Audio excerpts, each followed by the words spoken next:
کہ مانسیرا میں کہہ رہے ہیں بڑا افسوسناک واقعہ پیش آیا، تو کہہ رہے ہیں کہ اس سے بڑا دل پریشان ہے، اور اس وقت جو تبلیغی جماعت کے اندر اختلافات نظر آ رہے ہیں، ان میں ہم جیسے لوگ کہاں کھڑے ہیں؟ ایک طرف جماعت کے بڑے بزرگ ہیں جن کا احترام لازم ہے، دوسری طرف آپ جیسے محبوب اور دلوں پر اثر رکھنے والے مبلغ ہیں، تو ہم کس کا ساتھ دیں؟ میں تو دعوت یہی دیتا ہوں بھائی، جا کے وہاں مرکز میں وقت لگاؤ، وہیں سے چلہ شروع کرو، 4 مہینے وہیں رجوع کرو۔ یہ میرا اختلاف ان سے ذاتی طور پر ہے، لیکن میں تبلیغ سے کسی کو روکوں یا ریونڈ سے روکوں، یہ تو پھر بددیانتی ہوگی۔ اختلاف میرا حق ہے جو اللہ نے مجھے دیا ہے۔ کہ وہ کہہ رہے ہیں کہ آپ نے اپنے اوپر ہونے والی تنقید زیادتی کا کبھی جواب نہیں دیا، ہمیشہ صبر اور خاموشی اختیار فرمائی، لیکن اس معاملے میں آپ نے خاموشی کیوں توڑی؟ وہ پوچھنا ہی چاہ رہے ہیں مولانا، کیا یہ آپ کی ذات کے لیے تھا یہ خاموشی توڑنا، یا دین کے لیے تھا؟ تو 1980 سے میرے اوپر الزام لگنے شروع ہوئے، تاحال جو میری ذات پر تھے اس پر تو میں نے ایسی خاموشی اختیار کی جو اقبال کے شعر کا مصرع، ایسا سکوت جس پر خاموشی بھی قربان ہو، ایسا سکوت رکھا۔ جب کام پر کسی قسم کی کوئی شکل آتی تھی میں بولتا تھا، میرے اوپر کے الزام لگے میں خاموش رہا، ایک زندگی بھری پڑی اس میں خاموشی۔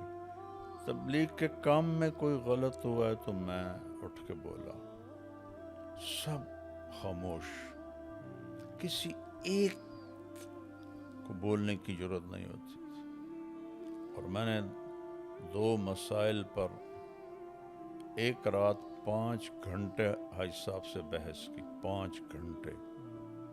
مجھے پتہ ہے یہ میرا محسن بیٹھا ہے، لہذا میرے لہجے میں ادب بھی تھا، عاجزی بھی تھی۔ وہ جیسے بھی ابھرتے تھے ان کو حق حاصل تھا۔ مانسرا میں معاملہ میرا نہیں تھا، یہ میڈیا والوں نے بیان نہیں دیا تو یہ کر دیا، اور اگر بیان کی وجہ سے میں نے لڑنا ہوتا تو پچھلے 40 سال سے میں تو بھگت رہا تھا یہ چیزیں۔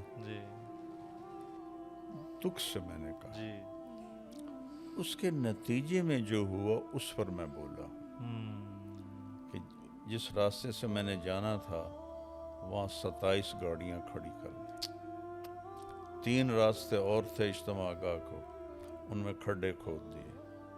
ایک چشمہ گزرتا تھا تینوں راستوں سے، اس پر انہوں نے لکڑی کے پل بنائے تھے، وہ پل توڑ دیے۔ میڈیا استعمال کرنا شروع کر دیا، اس لیے نکال دیا۔ میڈیا تو میں 2012 سے استعمال کر رہا ہوں۔ عبداللہ صاحب کو میں نے خود جا کے بتایا کہ جی میں میڈیا میں آ گیا، تو انہوں نے بالکل انکار نہیں کیا۔ اور پھر اس کے بعد میرے جب وہ پہلے ایک ٹولہ نکلا پھر دوسرا نکلا، پھر میرے بیان ہوتے تھے، تو حاج صاحب خود بیٹھ کے سنتے تھے، عصر کے بعد میرا بیان خود رکھواتے تھے، کبھی طے نہیں ہوتا تھا تو پھر جا کے مشورہ سناتے تھے، فرماتے طارق جمیل کا بیان رکھو یہاں۔ کہنے والوں نے یہ کہا کہ آپ کو بیان نہ دینے کی ایک بہت بڑی وجہ یہ ہے کہ آپ پاکستان میں ایک باقاعدہ سیاسی جماعت کے کارکن بن چکے ہیں۔ ان سارے حکمرانوں سے میں نے کبھی ایک پیسے کا نفع نہیں اٹھایا، حالانکہ میں کسی سے بھی کہتا تو انہوں نے یوں کرنا تھا، میں نے کسی کا احسان نہیں لیا۔ اللہ کی بات سنائی، حکمرانی کی بات سنائی کیسے کرنی ہے۔ پھر کلثوم نواز رحمۃ اللہ علیہ کا جنازہ میں نے پڑھایا، مجھے خود میاں صاحب ڈرائیو کر کے لے گئے، تو اس وقت مجھے کیوں نہیں کہا کہ یہ سیاسی پارٹی میں شامل ہو گئے۔ اور عمران خان کے ساتھ تو میرا ایسا تعلق نہ تھا نہ ہے، دوران حکومت 3-4 دفعہ اس سے ملا ہوں، اور ریاست مدینہ کی جو اس نے آواز لگائی، اس کی وجہ سے میں اس کو جا کے ملا ہوں۔ تو اس سے تو میرا بہت ہی کمزور ریلیشن رہا ہے اس میاں صاحبان کی نسبت۔ اس سارے معاملے میں جو منفی تبصرے ہوئے سوشل میڈیا پر، یہ سارے وہ تھے بولنے والے جو آج تک مجھے کبھی نہ ملے ہیں نہ مجھے ذاتی طور پر جانتے ہیں۔ جی تو میں ان سب کا شکر گزار ہوں کہ امام ابو حنیفہ رحمۃ اللہ علیہ جب کوئی غیبت کرتا تھا نا جی تو اس کو مٹھائی کا تھال بھیجتے تھے کہ آپ کی مہربانی، آپ نے اپنی نیکیاں مجھے بھیج دیں۔ تو مجھے تو پتہ نہیں یہ کہاں سے ہیں، کہاں کے ہیں، کون ہیں، کیا ہیں۔ اگر میرے علم میں ہوتے، ان کی جگہ کا پتہ ہوتا تو میں بھی ان کو مٹھائیاں بھیجتا۔ مٹھائیاں تو اب میں کیا بھیج سکتا تھا، لیکن اپنی حیثیت کے مطابق کم از کم 1-1 لاکھ میں سب کو ہدیہ کرتا کہ آپ کی بڑی مہربانی، اللہ نے مجھے دی اب وسعت، میں سب کو کرتا کہ آپ نے میرے اوپر احسان کیا، میرے اوپر بہتان باندھے، غیبت کی۔ مجھے کسی نے بتایا، ایک نے تو کہا کہ تم مکے میں جا کے توبہ کرو تب تمہاری توبہ قبول ہوگی۔ تو اس کو تو میں 2 لاکھ دیتا، لیکن وہ مجھے پتہ ہی نہیں کون ہے۔ آسک ایم ٹی جے، پوچھئے اپنے دل کی بات، اپنے سوالات ای میل کریں manager@tariqjamilofficial.com۔ اس کے علاوہ آپ اپنے سوالات مولانا کے آفیشیل فیس بک اور انسٹاگرام پر بھی پوچھ سکتے ہیں۔ بسم اللہ الرحمن الرحیم، والصلاة والسلام علی نبی الامین وعلی آلہ واصحابہ اجمعین۔ میرے انتہائی قابل احترام ناظرین، السلام علیکم۔ آج ایک دفعہ پھر آسک ایم ٹی جے کی ایپیسوڈ نمبر 8ویں قسط کے ساتھ آپ کی خدمت میں ہم حاضر ہیں، اور جس میں ہم ہمیشہ کوشش کرتے ہیں کہ مولانا صاحب سے وہ سوالات کیے جائیں جو آپ ہم سے ہمارے پلیٹ فارم کے تھرو مولانا سے پوچھنا چاہتے ہیں۔ تو انشاءاللہ آج پھر ہم شروع کرتے ہیں سوالات کا سلسلہ، اور ہمیشہ کی طرح میں آپ کو عرض کرنا چاہوں گا کہ ہزاروں سوالات میں سے یقیناً ٹائم اور مولانا کی مصروفیت کو مد نظر رکھتے ہوئے ہم ہمیشہ ان سوالات کا انتخاب کرتے ہیں کہ جس سے سننے والوں کو فائدہ ہو۔ تو ہم سوالات کا آغاز کرتے ہیں انشاءاللہ، اور مولانا سے جواب لیتے ہیں ان کے بارے میں۔ جی بابا، یہ پہلا سوال ہے،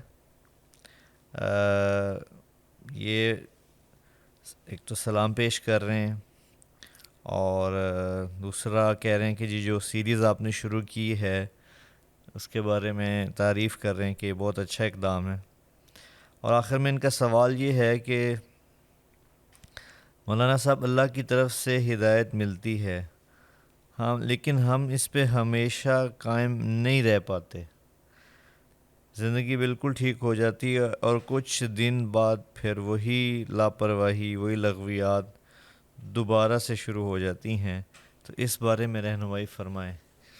بسم اللہ الرحمن الرحیم، الصلاۃ والسلام علی رسولہ الکریم وعلی آلہ واصحابہ اجمعین۔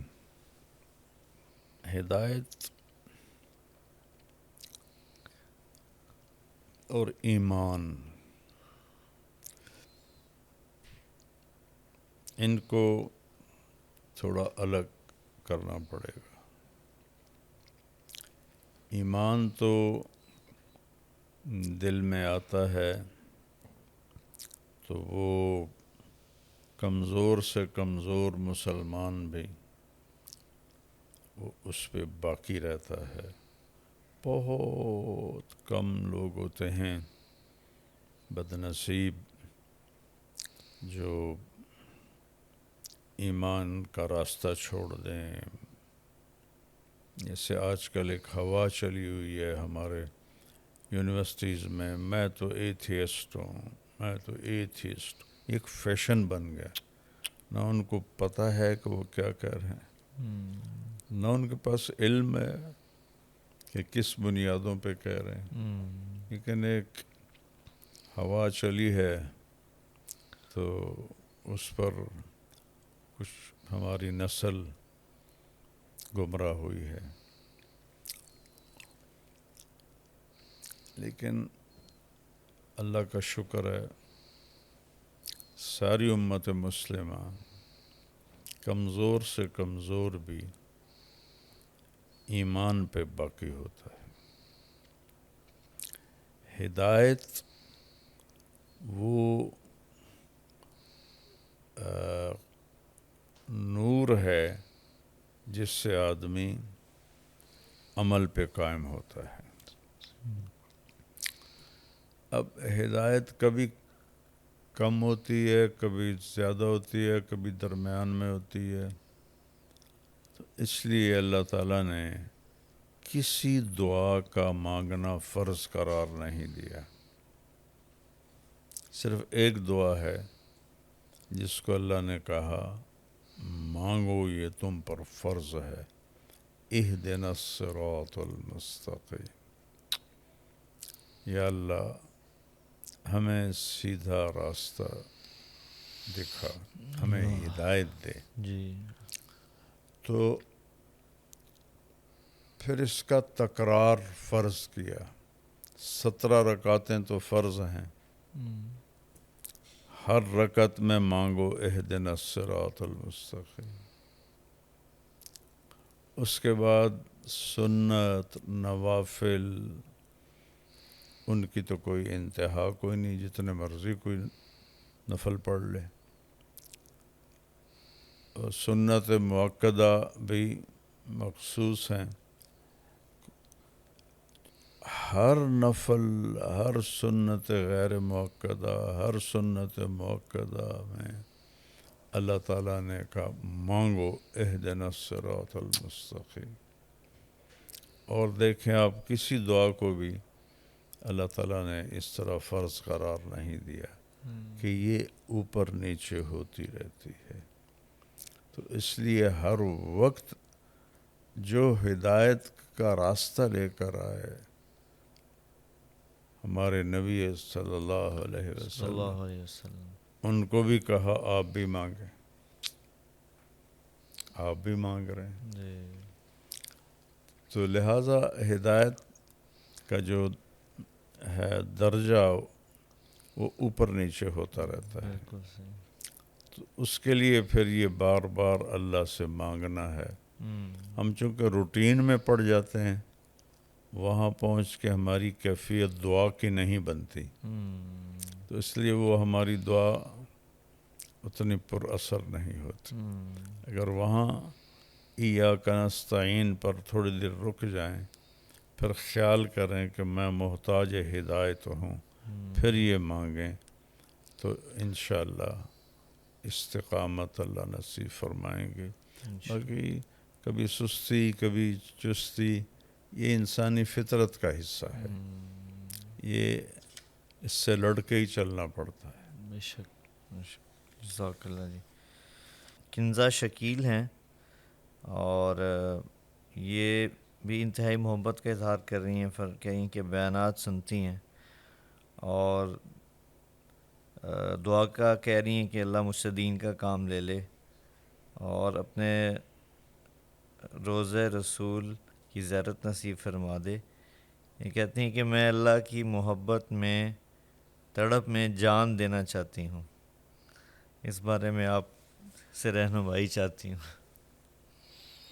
ایک شخص نے آ کر اللہ کے نبی سے پوچھا کہ میں چاہتا ہوں اريد ان يحبني اللہ ويحبني الناس، تو آپ نے فرمایا ازہد فی الدنیا یحبک اللہ، اللہ اکبر، دنیا سے بے رغبت ہو جا، اللہ تو اس سے پیار کرے گا. اللہ اکبر، اِزْهَدْ فِي مَا عِنْدَ النَّاسِ يُحِبُّكَ النَّاسِ. اور جو لوگوں کے پاس جو کچھ ہے اس سے بھی بے رغبت ہو جا تو لوگ تو اس سے پیار کریں گے. اللہ لوگوں پہ نہ امید باندھ، نہ ان کو جو کچھ ملا ہے دیا ہے اس سے کچھ لینے کی تمنا کر، تو لوگ بھی پیار کریں گے. کیونکہ اللہ کا معاملہ یہ ہے، اس سے مانگو تو خوش ہوتا ہے، نہ مانگو تو ناراض ہوتا ہے. لوگوں کا معاملہ یہ ہے، ان سے مانگو تو وہ گھبراتے ہیں، ناراض ہوتے ہیں، نہ مانگو تو بڑے خوش ہوتے ہیں. میں یہاں ایک بات بھی کیا کرتا ہوں، اگر کسی سے باعزت طریقے سے جان چھڑانی ہو تو اس سے قرضہ مانگنا شروع کر دو، تو انشاءاللہ آپ کا نمبر ہی ڈیلیٹ کر دے گی. تو دوسری جگہ یہی سوال ایک اور طرح کیا کہ یا رسول اللہ ارید ان اکون من احباب اللہ ورسولہ، میں چاہتا ہوں اللہ اور اس کا رسول جن سے پیار کرتے ہیں نا، میں بھی ان میں شامل ہو جاؤں. تو آپ نے جواب دیا احبب ما احب اللہ ورسولہ تکن من احبابہما. کہ جی میں چاہتا ہوں کہ میں اللہ اس کے رسول کا پیارا بن جاؤں. تو آپ نے فرمایا جو اللہ اور اللہ کے رسول کو پسند ہے تو اس کو اپنی پسند بنا لے. اللہ اس کا رسول جس چیز سے پیار کرتا ہے تو بھی اس سے اپنا پیار بنا لے، تو اللہ کا بھی محبوب بن جائے گا، اللہ کا رسول کا بھی محبوب بن جائے گا. اور پھر چونکہ اللہ کو پتہ ہے گناہ سے اللہ کی محبت نہیں ٹوٹتی، ختم ہوتی. گناہ ہو گیا، توبہ کر لی جی تو اللہ کی محبت باقی ہے. لیکن گناہ کر کے توبہ نہ کرے پھر محبت ختم ہو جاتی. تو اس چیز کو مضبوطی سے پکڑیں کہ اللہ اس کے رسول کی پسند میری پسند بن جائے، جو اس سے ناپسند ہے میں بھی ناپسند کروں. اگلی بات میں تسلی کے لیے کہہ رہا ہوں کہ جو کہ ہم پرزہ نہیں ہیں کہ جہاں فٹ ہوگا بس وہ وہاں ویسے ہی چلے گا. انسان ہے، اپ ڈاؤن اس کے اندر ہوتا ہے، جی تو اللہ نے اس کا ازالہ رکھا ہے. وَلَمْ يُصِرُّوا عَلَى مَا فَعَلُوا، کہ گناہ تو ہو گیا لیکن اس پہ جمے نہیں رہے، توبہ کی تو اللہ معاف کر کے انہیں اپنا محبوب ہی رکھتا ہے. آگے بابا ایک بھائی ہیں وسیم قریشی ان کا نام ہے، ان کا تعلق کشمیر انڈیا سے ہے.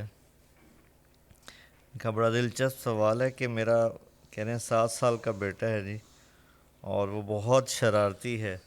تو کہہ رہے ہیں مولانا میری آپ سے ریکویسٹ ہے کہ کوئی ایسی گائیڈ لائن دیں یا ایسی بات دیں کہ وہ بچہ جو ہے وہ بات ماننے لگ جائے. 7 سال تک تو اللہ کے نبی نے بھی فرمایا کہ نماز کا بھی نہ کہو. اللہ یعنی حدیث تو یوں ہے کہ 7 سال کی عمر میں بچے کو نماز کے بارے میں کہنا شروع کرو. تو اس کا دوسرا مفہوم یہ نکلتا ہے کہ 7 سال تک تو اسے نماز کا بھی نہیں کہنا. تو باقی چیزوں میں اگر وہ شرارت کرتا ہے تو وہ فطری چیز ہے. بے شک. اگر بچہ شرارتی ہوگا تو ذہین ہوگا، واہ. شرارتی نہیں ہوگا تو وہ تھوڑے دماغ والا ہوگا. شرارت اس کی ذہانت کی علامت ہے. آپ اس کو سمجھائیں نہیں اور نہ ہی اس کو اپنی مرضی میں ڈھالنے کی کوشش کریں. آپ اس کی مرضی میں ڈھل جائیں اور اس سے پیار کریں، اس کی غلطی پر اسے ٹوکنا شروع کر دیں، اس کی تعریف کریں، تو چند دنوں میں وہ آپ کا ہو جائے گا۔ ماشاء اللہ۔ آج کل ماں باپ کی یہ غلطی ہے کہ 3 سال تک تو ایسے سینے سے لگا کر رکھتے ہیں، چوتھے سال میں جب وہ شرارتوں پہ آتا ہے تو ڈانٹ ڈپٹ شروع ہو جاتی ہے، اور یہ نہ کرو، یہ کیوں کیا، اس پہ ہی وہ لڑ رہی ہوتی ہیں کہ تو نے یہی پہننا ہے جو میں کہہ رہی ہوں۔ وہ معصوم بچہ کہتا نہیں میں نے یہ نہیں پہننا، کتنی جگہ میں نے دیکھا ہے مائیں پٹائی کر کے وہی پہنا رہی ہوتی ہیں، اتنی بے وقوف ہیں۔ تو اس طرح بچے کو جیسے دودھ پیتے بچے کو لیا جاتا ہے نا، ایسے ہی اس کے بڑا ہونے تک یہی سلوک اس کے ساتھ رکھنا ہوتا ہے۔ وہ چونکہ تھوڑا سا نکلتا ہے تو اس کو ڈانٹ ڈپٹ تھپڑ بے عزت کرنا شروع ہو جاتے ہیں، تو پھر اس کے اندر جو ماں باپ کی محبت ہوتی ہے وہ جذبے سرد ہو جاتے ہیں۔ اس کے اوپر کہ 3 سال کے بچے کو اسکول بھیجتی ہیں، وہ رہی صحیح کسر بھی نکل جاتی۔ 3 سال کی عمر تو اس کو ماں کی گود چاہیے، اس کا اسکول ماں کی گود ہے، باپ کی چھاؤں ہے، وہ نہ ماں دیتی ہے نہ باپ دیتے ہیں۔ اسکول بھیجنا ہے، دیکھتے ہیں روتے روتے جا رہے ہوتے ہیں، روتے روتے آ رہے ہوتے ہیں، تو یہ سارے ترقی یافتہ ملکوں میں 7 سال سے پہلے بچے کو پڑھاتے نہیں ہیں، لے لیتے ہیں لیکن کھیل کود اس میں ان کو لگاتے ہیں۔ یہاں 3 سال کے بچے کا اتنا بڑا بستہ بن جاتا ہے۔ میں وہاں فیصل آباد میں جو لاؤنج میں داخل ہو تو اتنا بڑا بیگ پڑا ہوا تھا، میں نے کہا یہ کپڑوں کا بیگ یہاں سیڑھیوں پہ پڑا ہے، یہ کیا بات ہوئی؟ تو میں نے پوچھا نوکرانی سے کہ یہ بیگ یہاں کیوں پڑا ہوا کپڑوں کا؟ کہا جی یہ کپڑوں کا بیگ نہیں، علی میاں کا بستہ ہے۔ علی اس وقت غالباً 4تھی میں پڑھتا تھا۔ تو ایک اسکول والوں کی طرف سے بہت لالچ میں آ کر نسل کو تباہ کر رہا ہے، لیکن میں ان کو الزام نہیں دیتا، والدین کو الزام دیتا ہوں کہ جو 3 سال کے بچے کو اسکول بھیجتے ہیں، فیوچر بن جائے، فیوچر اسکول کالج میں تو انسان ہی نہیں بنتے تو فیوچر کیا بنے گا؟ انسان تو بنتا ہے اللہ کے قرآن کو سیکھنے سے اور نبی کی زندگی کو سیکھنے سے، وہ وہاں ہے ہی نہیں۔ 12 جماعتیں تو میں نے بھی پڑھی ہیں، تو اچھے اسکول میں اچھے government college top of the list تھا جب میں گورنمنٹ کالج لاہور میں داخل ہوا تھا، لیکن کبھی نہیں سنا کہ اچھا انسان کیسا ہوتا ہے، نبی کیسے تھے، تو پھر انہیں کیسے پتہ چلے گا؟ وہ حیوان بن جاتے ہیں۔ اس لیے اب ہمارے کالج یونیورسٹیز بچے بچیاں نشوں میں ڈوبے ہوئے، تو محبت دیں، پیار دیں، ٹائم دیں، وہ آپ کی ماننے لگ جائے گا۔ نہ آپ ٹائم دیتے ہیں، نہ محبت دیتے ہیں، نہ اظہار محبت کرتے ہیں، تو پھر وہ کیسے کرے گا؟ تالی تو دونوں ہاتھوں سے بجتی ہے۔ اچھا بابا، آگے طاہر صادق ہیں، یہ پوچھنا چاہتے ہیں ان کا کہ مانسیرہ میں کہہ رہے ہیں بڑا افسوسناک واقعہ پیش آیا، تو کہہ رہے ہیں کہ اس سے بڑا دل پریشان ہے، اور اس وقت جو تبلیغی جماعت کے اندر اختلافات نظر آ رہے ہیں ان میں ہم جیسے لوگ کہاں کھڑے ہیں؟ ایک طرف جماعت کے بڑے بزرگ ہیں جن کا احترام لازم ہے، دوسری طرف آپ جیسے محبوب اور دلوں پر اثر رکھنے والے مبلغ ہیں، تو ہم کس کا ساتھ دیں؟ اور یہ جو اتحاد اور جوڑ کی فضا ہے، اس کو یہ دوبارہ تبلیغ میں واپس کیسے آئے گی؟ کیسے تبلیغ کا کام جڑے گا؟ اس میں ہم آپ کی رہنمائی چاہتے ہیں۔ اللہ تعالیٰ کے محبوب صلی اللہ تبارک و تعالیٰ علیہ وسلم نے صلی اللہ علیہ وسلم 4 دعائیں مانگی تھیں مسجد اجابہ وہاں بنائی گئی، 1000 اور تقریباً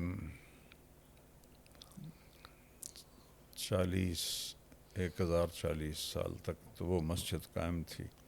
اب جب توسیع حرم ہوئی تو اس کو پھر وہاں سے ہٹا دیا گیا، توڑ دیا گیا کہ یا اللہ ان پر کوئی آسمانی عذاب نہ آئے جو انہیں ہلاک کر دے، تو اللہ تعالیٰ نے فرمایا قبول ہے۔ ان پر کوئی زمینی ایسا عذاب نہ آئے جو انہیں ہلاک کر دے، اللہ نے کہا قبول ہے۔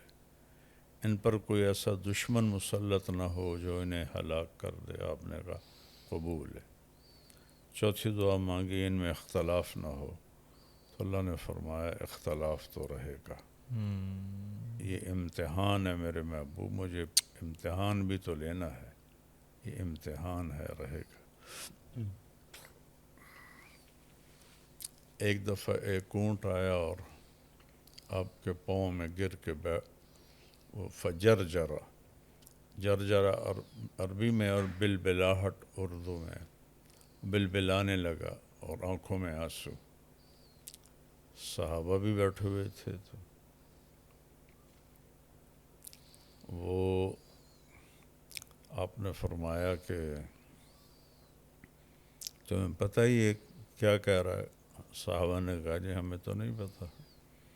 کہ یہ کہہ رہا ہے کہ جب میں جوان تھا میرا مالک مجھ سے کام لیتا رہا، اب میں بوڑھا ہو گیا ہوں تو مجھے ذبح کرنا چاہتا ہے، یہ فریاد لے کر آیا۔ تو اتنے میں وہ بدو بھی آ گیا، صحابی بھی آ گئے، دیہاتی تھے۔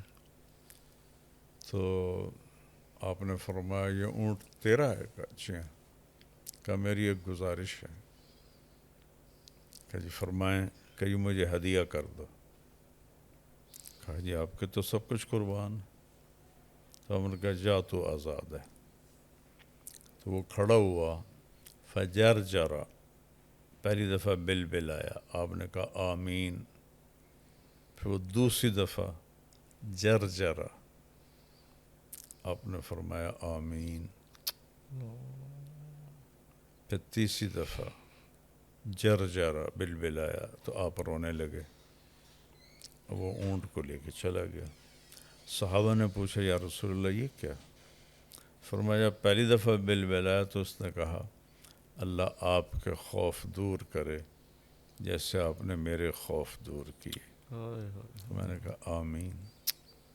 پھر اس نے دوسری دعا یہ کی کہ اللہ آپ کی امت کی بھی حفاظت کرے جیسے آپ نے میری حفاظت کی۔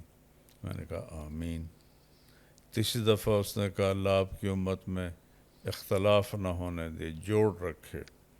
تو اس پہ میں رو دیا کہ یہ تو میری بھی اللہ نے نہیں سنی۔ اللہ، تو یہ ایک فطری چیز ہے کہ اختلاف اس دنیا میں باقی رہے گا، یہ جنت میں جا کے ختم ہوگا۔ جو کہتا ہے وَنَزَعْنَا مَا فِي صُدُورِهِم مِّن غِلٍّ إِخْوَانًا عَلَى سُرُرٍ مُتَقَابِلِينَ، جو چیز وجہ اختلاف ہے وہ ہم ان کے دلوں سے نکال دیں گے جنت میں جاتے ہوئے، تو پھر وہ ہمیشہ بھائی بھائی بن کے رہیں گے۔ سبحان اللہ۔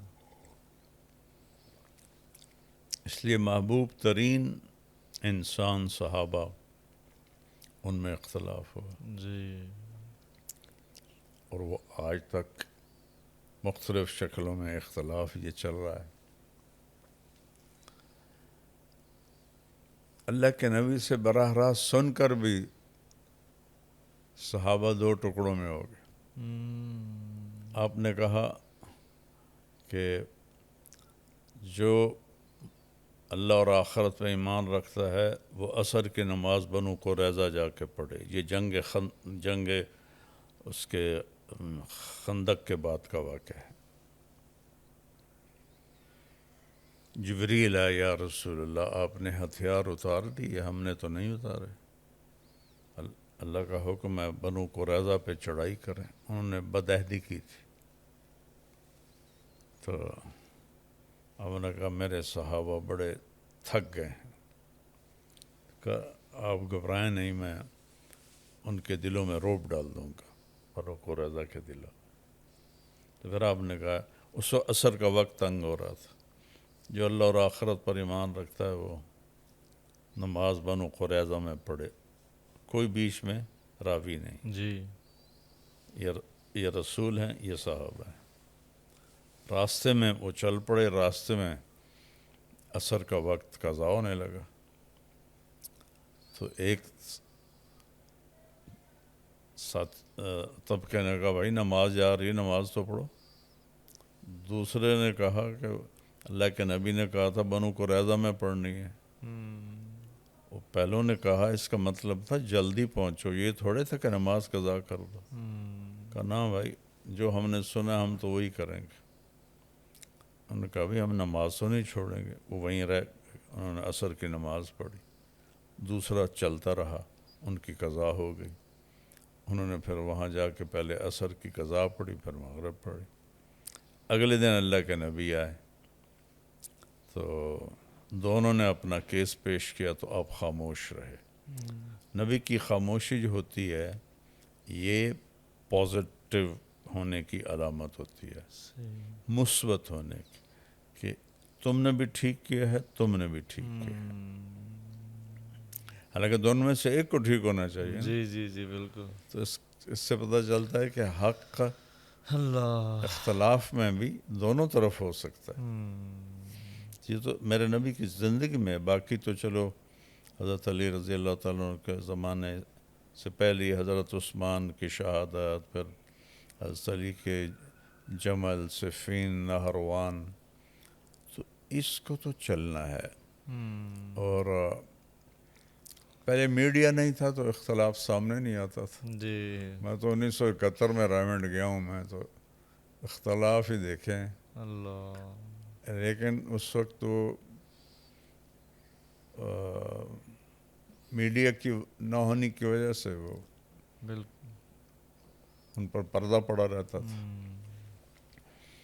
تو اس سے پہلے ایک بہت بڑا اختلاف ہوا ہے کہ جماعت 2 ٹکڑوں میں تقسیم ہو گئی. میں تو ایک فرد ہوں، میرا تو کوئی ایک فرد کا وجود ہے، میری تو اس کے لحاظ سے کوئی حیثیت نہیں. لیکن دونوں طرف مخلصین جی اور 2 ٹکڑوں میں تقسیم ہو گئے. اور وہ اختلاف اب بڑھتا ہی جا رہا ہے، بڑھتا ہی جا رہا ہے. ایک دوسرے کی کاٹ میں لگے ہوئے ہیں. اور میں تو ایک تبلیغ کا ادنا سا رکن ہوں. تو میں تو میرا ساتھ تو تب دو جب میں اس کی دعوت دے رہا ہوں. میں تو دعوت یہی دیتا ہوں بھائی جا کے وہاں مرکز میں وقت لگاؤ، وہیں سے چلنا شروع کرو، 4 مہینے وہیں رجوع کرو. یہ میرا اختلاف ان سے ذاتی طور پر ہے. لیکن میں تبلیغ سے کسی کو روکوں یا رائمنڈ سے روکوں یہ تو پھر بددیانتی ہوگی. اختلاف میرا حق ہے جو اللہ نے مجھے دیا ہے. تو لہذا اس سے پریشان نہیں ہونا چاہیے، یہ فطری چیز ہے. یا امام مہدی کے زمانے میں اختلاف ختم ہوگا، لیکن وہ بھی صرف 40 سال کے لیے، پھر ٹھیا شروع ہو جائے گا. تو لہٰذا یہ ذاتی نوعیت کا اختلاف ہے. آپ مرکز والوں کے ساتھ ہی جڑیں. صحیح. جزاک اللہ. اس سے اگلا سوال ہے بابا، یہ فیصل جاوید ہیں اور ان کا چونکہ یہ سوال آپ کی ذات سے متعلق ہے اور اس واقعے سے اس لیے آپ کے سامنے ہم پیش کر رہے ہیں کہ وہ کہہ رہے ہیں کہ آپ نے اپنے اوپر ہونے والی تنقید زیادتی کا کبھی جواب نہیں دیا، ہمیشہ صبر اور خاموشی اختیار فرمائی، لیکن اس معاملے میں آپ نے خاموشی کیوں توڑی؟ وہ پوچھنا ہی چاہ رہے ہیں مولانا، کیا یہ آپ کی ذات کے لیے تھا یہ خاموشی توڑنا یا دین کے لیے تھا؟ دیکھو بیٹا، میری ذات پر جب زد پڑتی رہی وہ 1980 سے ہی شروع ہو گئی تھی. یا مجھے اللہ نے شہرت دی، کوئی نہ کسی کو مشہور کر سکتا ہے، بے شک، نہ کوئی کسی کو گمنام کر سکتا ہے، بے شک. کوئی کسی کو نہ عزت دے سکتا ہے، نہ کوئی کسی کو ذلیل کر سکتا ہے. اللہ تعالیٰ نے میرے ساتھ جو کیا میں نے تو خود کبھی نہیں سوچا تھا. یہ اس کی مہربانی کرم ہے، اس کا احسان ہے. تو شہرت کے ساتھ حسد یہ ایک لازمی چیز ہے. چیز، بے شک. تو جب 1980 میں نے سال شروع کیا تو میرے بیانوں کی نوعیت مختلف تھی کہ بر صغیر میں علماء قرآن کو نہیں پڑھتے بیانوں میں، کوئی ایک آدھ آیت دو آیتیں، حدیث تو بالکل ہی نہیں پڑھتے، اس کا مفہوم بیان کر دیتے جی ہیں، جی. جو ظاہری طور پہ ایک شکل بنی، باقی تو اللہ ہی کرنے والا ہے. میں ہر بات کو قرآن سے جوڑتا تھا، جی. اور یہ محض میرے اللہ کا کرم، میں نے اس کے لیے کوئی کوشش نہیں کی، محض اللہ کی طرف سے ہو. حدیث کو میں نے مشکات سے اپنے ذوق سے یاد کرنا شروع کیا کہ اپنا ذوق بھی تھا، اور لیکن رہبری اور رہنمائی جو مجھے ملی وہ مولانا اسلم صاحب رحمۃ اللہ علیہ ہمارے اکابر میں سے تھے. جی. نشتر کالج کے خطیب تھے. تو 1983 میں ان کا انتقال ہوا. تو میرا چلہ تھا 1979 میں، تو میں نے چلے کی بجائے پوری چھٹیاں لگائیں، عید سے ایک دن پہلے گھر آیا کہ اگلے سال میں مشکات پڑھنے لگا. ہماری ملتان تشکیل ہوئی تو راونڈ کے طالب علم کی حیثیت سے مجھے جانتے تھے بڑی اچھی طرح، چونکہ میں خدمت میں ہوتا تھا. تو مجھ سے کہنے لگے، ہم جا کے ملے تو کہنے لگے کیا کر رہے ہو؟ میں نے کہا جی اگلے سال مشکات. فرمایا کتاب الرقاق سے ایک حدیث روزانہ یاد کر لیا کرنا. یہ مجھے کیوں مل گیا، ذوق تھا جی. لیکن یہاں تک کوئی رہنمائی نہیں تھی. اب میں نے یاد کرنی شروع کر دی، 2 سال لگا رہا. تو میرے پاس ایک احادیث کا بہت بڑا ذخیرہ سینے میں جمع ہو گیا. اب تو وہ بھول گئی ہیں، چونکہ وہ جب تک اس کو بار بار دہرایا نہ جائے تو پھر وہ ہاتھ سے نکل جاتی ہیں. تو زندگی میری اللہ نے تبلیغ میں لکھ دی تھی کہ سفر سفر سفر. تو بہرحال میں نے احادیث کو جب بیان میں کہنا شروع کیا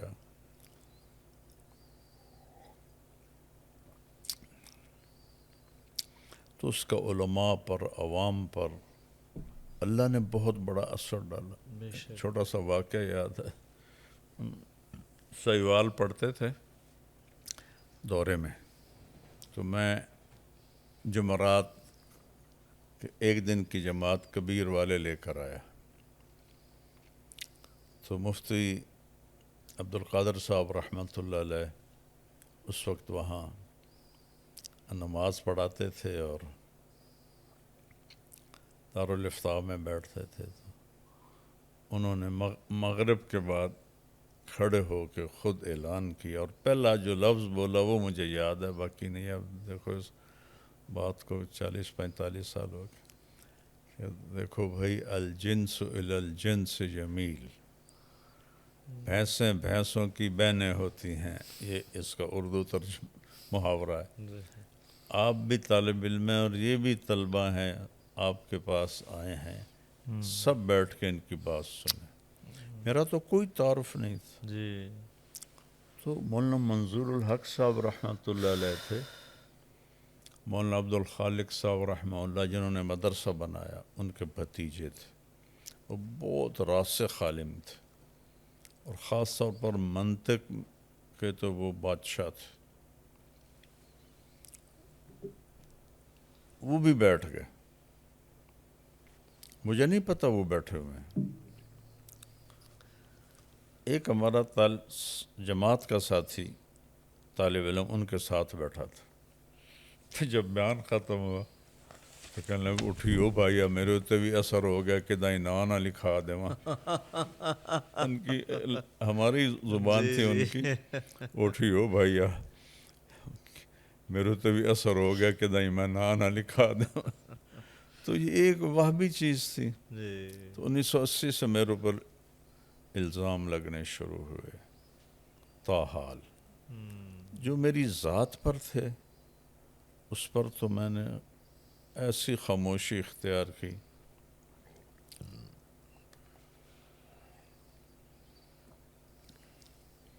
جو اقبال کے شعر کا مصرع، ایسا سکوت جس پر خاموشی بھی قربان ہو، ایسا سکوت رکھا۔ جب کوئی کام میں اونچ نیچ ہوتی تھی تو میں عبدالوہاب صاحب سے بھی الجھ جاتا تھا۔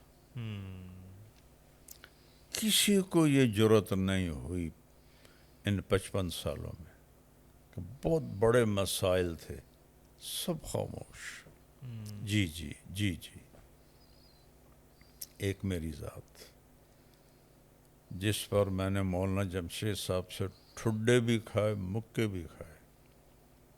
اس وقت میری شہرت ہو چکی تھی پورے تبلیغی دنیا میں، تو دونوں اکٹھے تھے۔ میں نے عرض کیا کہ یہ بات غلط چل رہی۔ جب کام پر کسی قسم کی کوئی شکل آتی تھی میں بولتا تھا، میرے اوپر کوئی الزام لگے میں خاموش رہا۔ ایک زندگی بھری پڑی اس میں خاموشی۔ تبلیغ کے کام میں کوئی غلط ہوا ہے تو میں اٹھ کے بولا، سب خاموش، کسی ایک کو بولنے کی ضرورت نہیں ہوتی تھی۔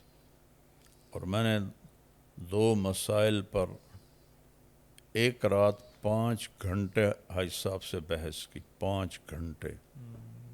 مجھے پتا ہے یہ میرا محسن بیٹھا ہے، لہذا میرے لہجے میں ادب بھی تھا، عاجزی بھی تھی۔ وہ جیسے بھی ابھرتے تھے ان کو حق حاصل تھا۔ 2 مسائل میں 5 گھنٹے ایک رات، پھر ایک رات چھوڑ کر 5 گھنٹے دوسری رات مدینہ منورہ میں۔ بہت ہاٹ ایشو تھے، میں اس کو میڈیا پہ نہیں لانا چاہتا۔ ہندوستان والے موجود، بنگلہ دیش والے موجود، پاکستان والے موجود، آپس میں چہ گوئیاں کر رہے ہیں، آگے جانے کی جرأت کوئی نہیں کر۔ تو اللہ تعالیٰ نے مجھے یہ جرأت دی تھی کہ اگر کام پر کوئی حرف آتا تھا میں بولتا تھا، پھر میں جیسے آپ فرمائے نہیں کہتا تھا۔ جب مولانا جمشید صاحب نے مجھے مارا نا، وہ ایک دعوت چل گئی تھی، ہم خلیفہ ہیں خلیفہ ہیں، تو اس پر میں نے حاج صاحب سے کہا کہ یہ تو بدعت ہے، یہ تو کسی نے یہ دعوت نہیں چلائی، اوپر سے مولانا جمشید صاحب رحمہ اللہ کی۔ تو انہوں نے، حاج صاحب نے فرمایا اپنے استاد سے بات کر لیں۔ تو مولانا جمشید صاحب تو فنا فی الشیخ عبدالوہاب رحمہ اللہ تھے، تو ہاں کہنے لگے کیا کہتے ہو؟ میں نے کہا یہ جو خلیفہ کی دعوت چلی ہے یہ غلط۔ تو مولانا اس کے دلائل دینے لگے، اب وہ چیز ہی بے بنیاد تھی تو دلائل بھی رقیق تھے۔ وہ میں رد کر دیتا تھا ادب کے ساتھ، جی بہت احترام کے ساتھ، کوئی مناظرے کی شکل نہیں۔ جی دو میرے محسن بھی ہیں اور روحانی باپ بھی ہیں۔ جی تو جب آخر میں مولانا جمشید صاحب رحمۃ اللہ علیہ ہر بات کا میں نے جواب دیا اور میری دلیل وزنی تھی، ان کو غصہ چڑھ گیا، کہنے لگے حاج صاحب اس کو اس کے حال پہ چھوڑ دیں، یہ اسے اپنے علم کا تکبر ہے۔ اٹھ کے جانے لگے تو میں نے پاؤں پکڑ لی، میں نے کہا آپ میرے بغیر سب کچھ ہیں، میں آپ کے بغیر کچھ بھی نہیں۔ اللہ کہ ہمیں نہیں چاہیے ایسی خوشامد۔ اور پاؤں چھڑانے لگے، اب میری جوانی تھی، ان کا بڑھاپا تھا، انہوں نے اوپر سے مجھے مارنا شروع کیا مکوں سے، اللہ اور انہوں نے مجھے مارے مکے تو میرے ہاتھ کمزور ہو گئے، تو نیچے سے یوں ٹھڈا مارا مجھے ایسے کر کے 2 دفعہ، یوں لگا مجھے، تو میں نے چھوڑ دیا، چلے گئے۔ تو میں نے عبداللہ صاحب رحمۃ اللہ سے کہا دیکھیں آپ کو لوگ کہتے ہیں جیسے آپ فرمائیں، اگر آپ نے مجھے پڑھایا نہ ہوتا تو میں بھی کہتا جیسے آپ فرمائیں۔ جب آپ نے میں قرآن و حدیث پڑھایا ہے، میں کبھی نہیں کہوں گا جیسے آپ فرمائیں۔ آپ دلیل دیں گے قرآن و سنت سے تو میں کہوں گا سمعا و طاعتا، لیکن صرف یہ کہ ہم یہ کہہ رہے ہیں یہ کوئی دلیل نہیں۔ تو اس طرح کے واقعات تو بھرے پڑے ہیں، جی لیکن میڈیا کی کوریج نہیں تھی۔ جی یہ جو واقعہ ابھرا ہے یہاں میں میری ذات کا کوئی تعلق نہیں، صحیح کہ میں کبھی نہیں بولا۔ بالکل دکھ ہونا الگ بات ہے، جی لیکن میں بولا نہیں۔ صحیح مانسرا میں معاملہ میرا نہیں تھا، جی یہ میڈیا والوں نے بیان نہیں دیا تو یہ کر دیا، جی جی اور اگر بیان کی وجہ سے میں نے لڑنا ہوتا تو پچھلے 40 سال سے میں تو بھگت رہا تھا یہ چیزیں۔ جی میں نے تو کبھی بھی نہیں بولا میرا بیان کیوں نہیں کر رہا ہے، بلکہ ایک دفعہ میں عربوں میں بیان کر رہا تھا تو وہ جنت میں بیان کرتا تھا، یہ میری منفرد چیز تھی، تو وہ جوش میں اجتماع کی بات جی اچھل رہے تھے، تو ایک آئے شورا والے، انہوں نے ایسے کر کے مائک میرے ہاتھ سے چھینا سب کے سامنے، اور پھر چلو خود اپنی دعوت شروع کر دیتے، مائک میں کہا یوں تبلیغ نہیں ہوتی، اور اپنی بات شروع کر دی۔ میں چپ کر کے نیچے بیٹھ گیا کہ یہ نہ سمجھیں کہ میرے اندر کوئی رد عمل ہے۔ اب آپ پوچھو ان خطیبوں سے، ان سے کوئی صرف اٹھا دے، مائک نہ چھینے، یہ کیا کریں گے؟ میں نے تو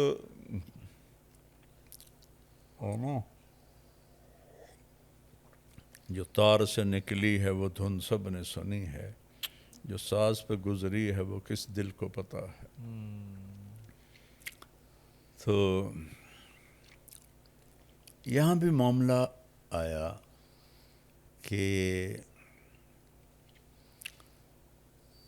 میں نے کبھی بیان کا مطالبہ رکھا ہی نہیں، جی کبھی بھی نہیں رکھا میرا بیان کراؤ، اتنے سالوں سے ہو رہا ہے، خاموش رہا ہوں۔ یہاں میں نے کہا میرا ظہر کا بیان کروا دو، مجمع بہت زیادہ آیا نوجوانوں کا میرے نام پر، تو سارے خاموش بیٹھے رہے، تو مجھے تھوڑی دکھ ہوا، چونکہ مولوی خورشید کا تو میں نگران تھا جب یہ رائمنڈ پڑھتا تھا، چھوٹا تھا، اور مولانا جمشید صاحب رحمہ اللہ نے مجھے اس کا نگران بنایا تھا، اور مولوی اعلیٰ کے میرے سامنے بیٹھ کے ہدایات سنتا تھا، بیان سنتا تھا، تو چھوٹے بڑے کا احترام اس کو بھی الگ کر دو۔ تو میں نے چڑھ کے کہا ٹھیک ہے پھر میں کل کروں گا بیان۔ ایسا نہیں کہ میں نے کوئی اس کو کرنا تھا، دکھ سے میں نے کہا، جی اس کے نتیجے میں جو ہوا اس پر میں بولا کہ جس راستے سے میں نے جانا تھا وہاں 27 گاڑیاں کھڑی کر دیں، 3 راستے اور تھے اجتماع گاہ کو، ان میں کھڈے کھود دیے، ایک چشمہ گزرتا تھا تینوں راستوں سے، اس پر انہوں نے لکڑی کے پل بنائے تھے، وہ پل توڑ دیے. اور اللہ. یہ بھی سننے میں ملا، چونکہ یہ تو ہمارے ساتھیوں نے خود آنکھوں سے دیکھا. جی. اور وہ جو ہوتی ہے نا نوکدار بجری، وہ بھی لا کے رکھ دی کہ اگر آنے کا پتہ چلا تو بچھا دیں گے، ٹائر پنچر ہو جائیں گے. واللہ عالم. اس کی مجھے تصدیق نہیں، جی. لیکن یہ 3 چیزوں کی مجھے تصدیق ہے. 27 گاڑیاں ایسے لگائیں کہ انسان بھی نہ گزر سکے. دونوں راستوں میں کھڈے، پل توڑ دیے. ممبر کو چاروں طرف سے کور کر دیا، پیرے کھڑے کر دیے. اور مانسرا مرکز کے طلبہ کو ممبر کے سامنے بٹھایا کہ اگر ہو سکتا میں ادھر سے آؤں تو وہیں سے مجھے پکڑ کے پیچھے کر. میں کوئی اتنا بے وقوف کہ میں یہ کروں گا. میری پچھلی زندگی نہیں دیکھتے وہ کہ میں نے کیا کیا. مجھے تو ممبر سے اٹھا دیا جاتا تھا بیان کرتے ہوئے کو.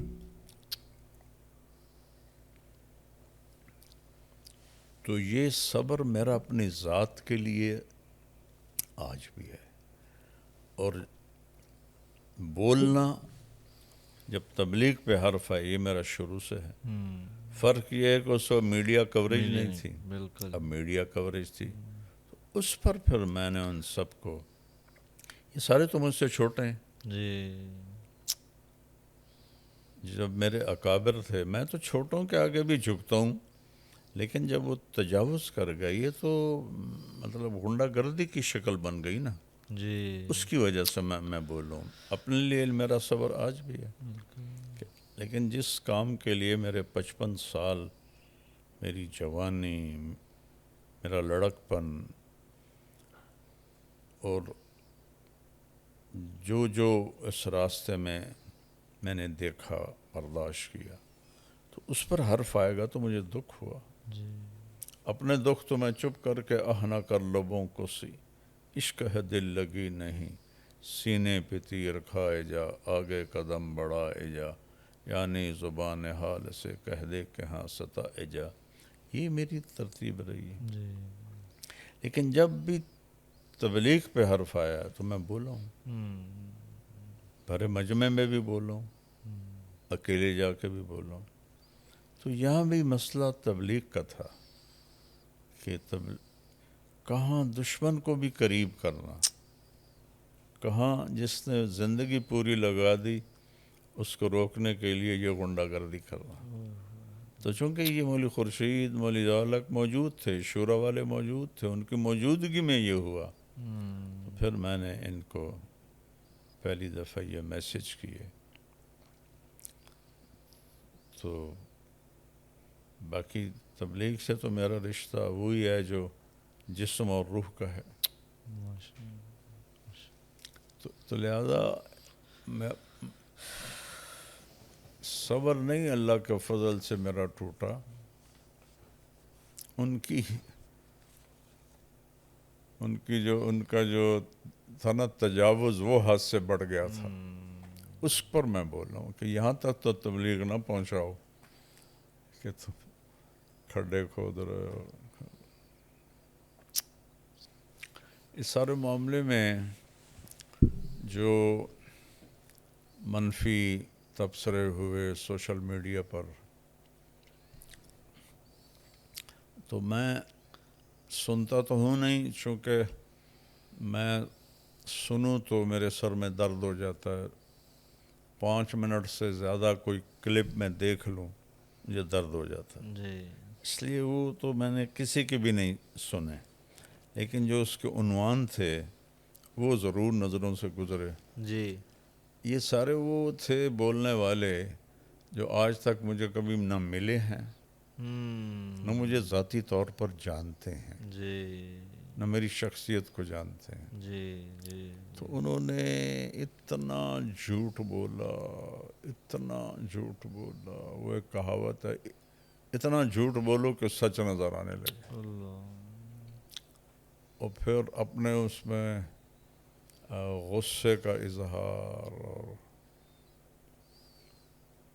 تو میں ان سب کا شکر گزار ہوں کہ امام ابو حنیفہ رحمۃ اللہ علیہ کہ جب کوئی غیبت کرتا تھا نا جی تو اس کو مٹھائی کا تھال بھیجتے تھے کہ آپ کی مہربانی، آپ نے اپنی نیکیاں مجھے بھیج دیں، تو بندہ آئندہ بھی یہ خدمت کرتا رہے گا۔ یہ تو میں نے اپنی طرف سے کہا ہے، ان کا اتنا ہی ہوتا تھا کہ آپ کی بہت مہربانی، آپ نے میری غیبت کر کے مجھے اپنی نیکیاں بھیجی تو میں آپ کو یہ مٹھائی بھیج رہا ہوں۔ مجھے تو پتہ نہیں یہ کہاں سے ہیں، کہاں کے ہیں، کون ہیں، کیا ہیں۔ اگر میرے علم میں ہوتے، ان کی جگہ کا پتہ ہوتا تو میں بھی ان کو مٹھائیاں بھیجتا۔ مٹھائیاں تو اب میں کیا بھیج سکتا تھا، لیکن اپنی حیثیت کے مطابق کم از کم 1 لاکھ میں سب کو ہدیہ کرتا کہ آپ کی بڑی مہربانی اللہ نے مجھے دی ہے، وسعت میں سب کو کرتا کہ آپ نے میرے اوپر احسان کیا، میرے اوپر بہتان باندھے، غیبت کی۔ مجھے کسی نے بتایا، ایک نے تو کہا کہ تم مکے میں جا کے توبہ کرو تب تمہاری توبہ قبول ہوگی۔ اللہ اکبر، اللہ تو اس کو تو میں 2 لاکھ دیتا، لیکن وہ مجھے پتہ ہی نہیں کون ہے۔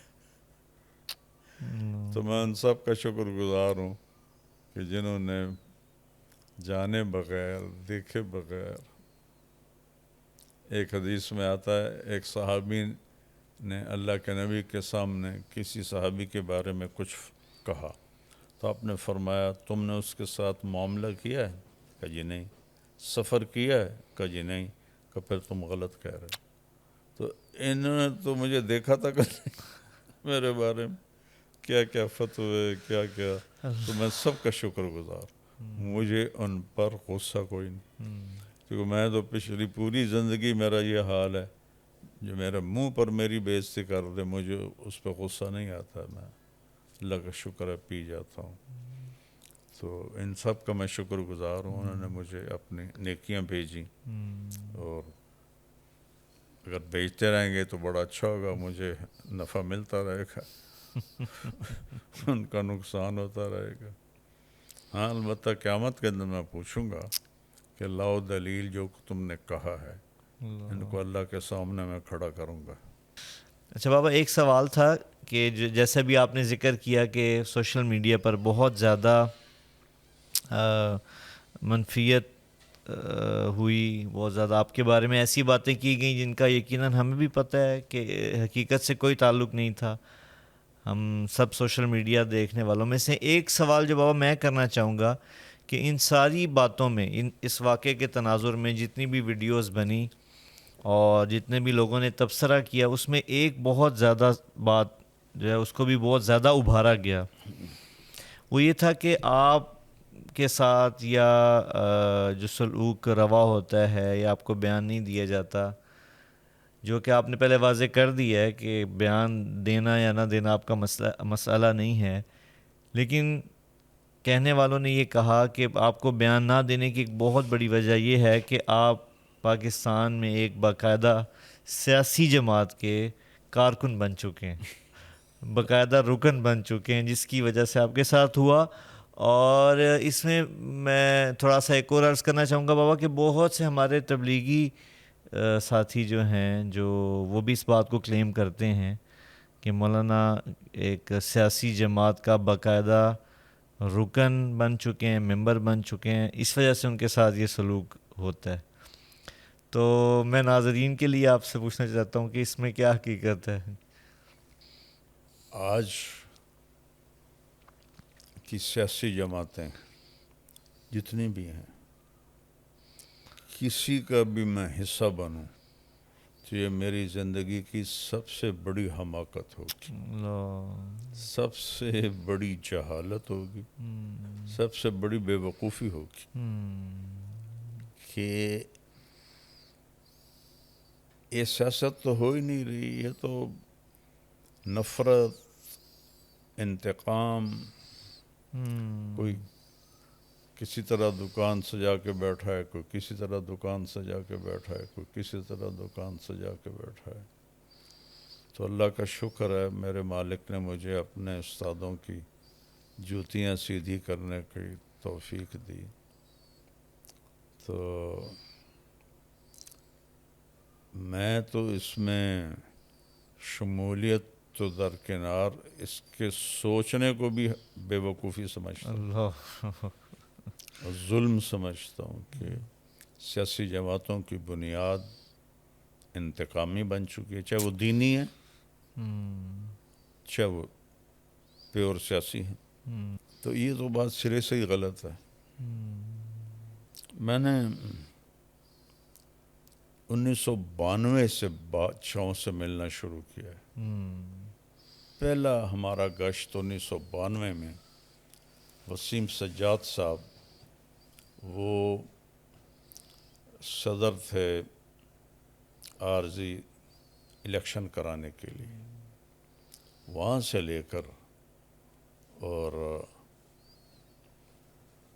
سوائے زرداری صاحب اور بے نظیر شہید ان دو سے نہیں مل سکا، باقی سب سے ملا ہوں، گورنروں سے، وزیروں سے. اور سب سے زیادہ میرا جو آنا جانا رہا وہ یہ میاں نواز شریف صاحب، شہباز شریف صاحب اور ان کی فیملی تھی. تو اس وقت تو مجھے کوئی بھی نہیں کہتا تھا کہ میں سیاسی جماعت کا رکن بن گیا ہوں. تو سرور پیلس میں یہ فیملی رہی 10 سال. ہر سال 2 دفعہ میں ان کے ہاں بیان کرنے جاتا تھا، ایک حج کے موقع پر، چونکہ اس میں ایک حج کرتا تھا ایک عمرہ کرتا تھا الگ سے. تو جب سے سر درد شروع ہوا، حج بھی چھوٹ گیا، عمرہ اللہ کروا دیتا ہے. تو میاں صاحب کی اپنی ذاتی گاڑی آتی تھی، وہ مجھے لے کے وہاں پہنچاتی تھی سرور پیلس میں، اور وہاں کھانا ہوتا تھا، بیان ہوتا تھا. ان کی پوری فیملی، مستورات بھی، یہ دونوں بھائی بھی یہ ہوتے تھے. اور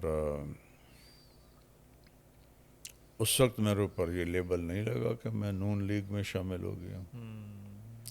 اور میرا اللہ گواہ ہے ان دونوں بھائیوں نے مجھے بہت عزت دی، لیکن میں سوائے کھانے اور چائے کے میں ان کا زیر احسان نہیں. الحمدللہ. ان سارے حکمرانوں سے میں نے کبھی ایک پیسے کا نفع نہیں اٹھایا، حالانکہ میں کسی سے بھی کہتا تو انہوں نے یوں کرنا تھا. تو میں نے کسی کا احسان نہیں لیا. اللہ کی بات سنائی، حکمرانی کی بات سنائی کیسے کرنی ہے. پھر کلثوم نواز رحمۃ اللہ علیہ کا جنازہ میں نے پڑھایا، مجھے خود میاں صاحب ڈرائیو کر کے لے گئے. تو اس وقت مجھے کیوں نہیں کہا کہ یہ سیاسی پارٹی میں شامل ہو گئے. اور عمران خان کے ساتھ تو میرا ایسا تعلق نہ تھا نہ ہے. دوران حکومت 3-4 دفعہ اس سے ملا ہوں، اور ریاست مدینہ کی جو اس نے آواز لگائی اس کی وجہ سے میں اس کو جا کے ملا ہوں. تو اس سے تو میرا بہت ہی کمزور ریلیشن رہا ہے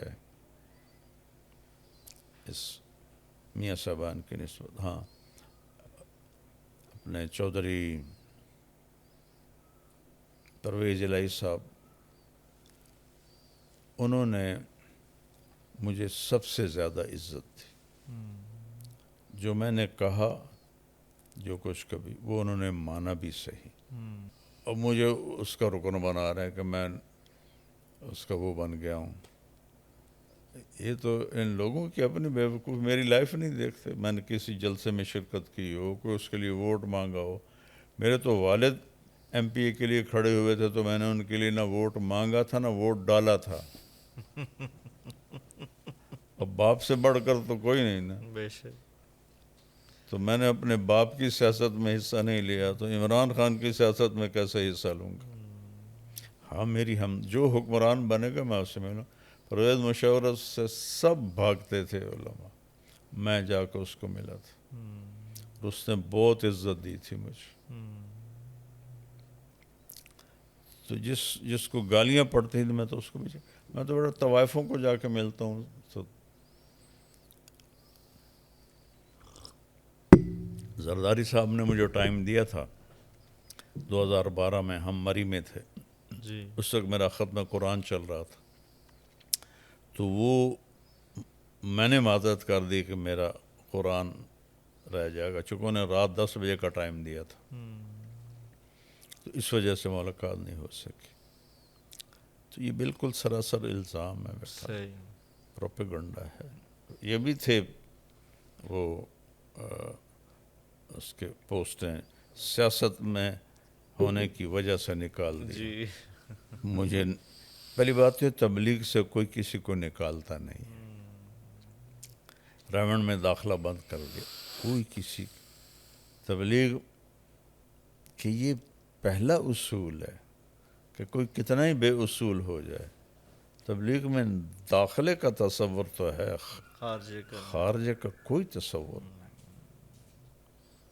میرے سامنے کچھ مقیمین تھے 70-71 جب میں پڑھتا تھا، حاج صاحب کی کھلم کھلا مخالفت کرتے تھے، نام لے کے کرتے تھے. تو حاج صاحب سے پاورفل تو یہ نہیں ہے نا جو اب بیٹھے ہیں. انہوں نے کبھی ان کو مرکز سے نہیں نکالا. تو ایک یہ کہ یہ سیاست معنی کی وجہ سے نکال دیا، جی. اور میڈیا استعمال کرنا شروع کر دیا اس لیے نکال دیا. میڈیا تو میں 2012 سے استعمال کر رہا ہوں. عبداللہ صاحب کو میں نے خود جا کے بتایا کہ جی میں میڈیا میں آ گیا، تو انہوں نے بالکل انکار نہیں کیا. اور پھر اس کے بعد میرے جب وہ پہلے ایک ٹولہ نکلا پھر دوسرا نکلا، پھر میرے بیان ہوتے تھے. تو حاج صاحب خود بیٹھ کے سنتے تھے. عصر کے بعد میرا بیان خود رکھواتے تھے. کبھی طے نہیں ہوتا تھا تو پھر جا کے مشورہ سناتے تھے نا، فرماتے طارق جمیل کا بیان رکھو یہاں. 2018 تک وہ زندہ تھے، میرے بیان تھے. تو اگر میڈیا اس کی وجہ ہے تو میڈیا تو 2012 سے چل رہا ہے. بالکل. سیاست اس کی وجہ ہے تو میاں نواز شریف صاحبان سے جتنا میرا رہا ہے سفر اتنا تو کسی کے ساتھ بھی نہیں. میرا سفر تبلیغی سفر تھا. بے شک. کسی سے میں کوئی مفاد اٹھاتا تو پھر تو بات جی.